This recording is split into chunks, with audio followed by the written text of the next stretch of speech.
2015 world cup, cricket world cup. ನಾವು ಬೇಗ ಹೇಳ್ತಿದ್ವಿ, ಆಸ್ಟ್ರೇಲಿಯಾ ಆ್ಯಂಡ್ ನ್ಯೂಜಿಲೆಂಡ್ ಗ್ರೀನ್ ಪಿಚ್ಚಲ್ಲಿ ಕ್ರಿಕೆಟ್ ಆಡೋದು ನೋಡೋಕ್ಕೆ. ಸೊ ನನಗೆ ನೆನಪಿರುವಂಥದ್ದು ಮೇನಾಗಿ first match Australia versus New Zealand. ಏನು match, low scoring match. Australia restrict ಆಗುತ್ತೆ ಕಡಿಮೆ ರನ್ಗೆ, ಆದರೆ ನ್ಯೂಜಿಲೆಂಡ್ನ ಹೇಗೆ ಆ ರನ್ನನ್ನು ಚೇಸ್ ಮಾಡೋಕ್ಕೆ ಎಷ್ಟು ಕಷ್ಟಪಡುತ್ತೆ.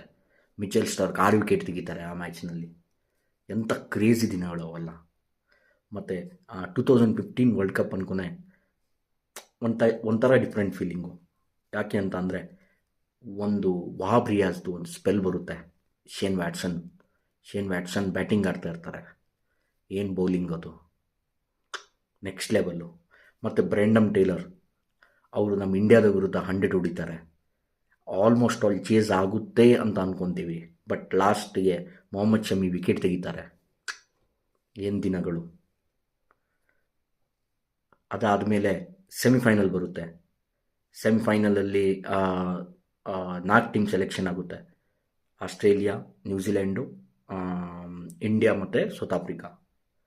ಫಸ್ಟ್ ಸೆಮಿಫೈನಲಲ್ಲಿ ನಮಗೆ ತುಂಬ ಕಷ್ಟವಾದ ರನ್ ಚೇಸೇ ಇರುತ್ತೆ. ಆವಾಗ ವಿರಾಟ್ ಕೊಹ್ಲಿ ಅವರು ಔಟ್ ಆಗ್ತಾರೆ. ಕ್ಯಾಮ್ರಾ ಅನುಷ್ಕಾ ಶರ್ಮಾ ಕಡೆ ಮೂವ್ ಆಗುತ್ತೆ. ಅದರಿಂದ ಎಷ್ಟು ಕಾಂಟ್ರವರ್ಸಿ ಆಯಿತು. 2015 world cup, cricket world cup, different thing. ಅದಾದಮೇಲೆ south Africa versus New Zealand, rain affected game. ಅದರೊಳಗೆ ಸೌತ್ ಆಫ್ರಿಕಾ ಒಂದು ಟಾರ್ಗೆಟ್ ಸೆಟ್ ಮಾಡುತ್ತೆ. ನ್ಯೂಜಿಲೆಂಡ್ ಅದನ್ನು ಎಷ್ಟು ಬ್ಯೂಟಿಫುಲ್ಲಾಗಿ ಚೇಸ್ ಮಾಡುತ್ತೆ.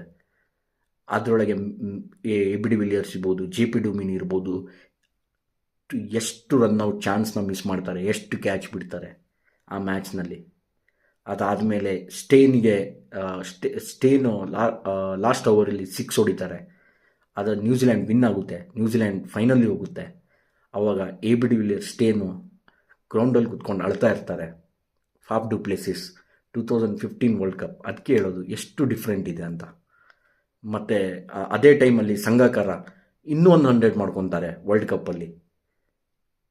ಏನು ಸ್ಟೋರೀಸು 2015 ವರ್ಲ್ಡ್ ಕಪ್ದು. ಅದಾದಮೇಲೆ ಮೈಕ್ ಕ್ಲಾರ್ಕ್ ಅನೌನ್ಸ್ ಮಾಡ್ತಾರೆ, ಲಾಸ್ಟ್ ನನ್ನ ಫೈನಲ್ಲು, ಅದಾದಮೇಲೆ ನಾನು ಕ್ರಿಕೆಟ್ಗೆ ರಿಟೈರ್ಮೆಂಟ್ ಕೊಡ್ತಿದ್ದೀನಿ ಅಂತ. ಆ್ಯಂಡ್ ಅವರು ರಿಟೈರ್ಮೆಂಟ್ ಅನೌನ್ಸ್ ಮಾಡ್ತಾರೆ ಹೇಗೆ, ವರ್ಲ್ಡ್ ಕಪ್ಪನ್ನು ಕೈಯಲ್ಲಿ ಇಟ್ಕೊಂಡು ರಿಟೈರ್ಮೆಂಟ್ನ ಅನೌನ್ಸ್ ಮಾಡ್ತಾರೆ. The great Michael Clarke. So ಎಷ್ಟೇ ವರ್ಲ್ಡ್ ಕಪ್ ಬಂದೋಗಿರ್ಬೋದು, 2015 ಇಸ್ ಎ ಡಿಫ್ರೆಂಟ್ ಥಿಂಗ್. ನಾವು ತುಂಬ ಚಿಕ್ಕವರಿದ್ವಿ ಆ ಟೈಮಲ್ಲಿ. ನಾವು ಸ್ಕೂಲಲ್ಲಿ ಅಥವಾ ನಾವು ರೋಡಲ್ಲಿ ಡಿಸ್ಕಷನ್ ಮಾಡೋದನ್ನು ಕೇಳ್ತಾ ಇದ್ವಿ. ಮಾರ್ಟಿನ್ ಗಪ್ಟಿಲ್ದು 200 ಬೆಟರೋ, ಕ್ರಿಸ್ ಗೇಲ್ದು 200 ಬೆಟರೋ ಅಂತ. ಏನು ವರ್ಲ್ಡ್ ಕಪ್ ಅದು. ಈಗ ನೆನ್ಪು ಮಾಡಿಕೊಂಡ್ರು ನನಗೆ ಮೈಯೆಲ್ಲ ಜುಮ್ ಅನ್ನುತ್ತೆ. ಸೊ ನಿಮ್ದು ಯಾವ್ದಾದ್ರು ಫೇವ್ರೇಟ್ ಮೂಮೆಂಟ್ ಇದ್ದರೆ ವರ್ಲ್ಡ್ ಕಪ್ಪಲ್ಲಿ ದಯವಿಟ್ಟು ಕಾಮೆಂಟ್ ಮಾಡಿ, ಶೇರ್ ಮಾಡಿ, ಸಬ್ಸ್ಕ್ರೈಬ್ ಮಾಡಿ, ದಯವಿಟ್ಟು ಲೈಕ್ ಮಾಡಿ. Thank you.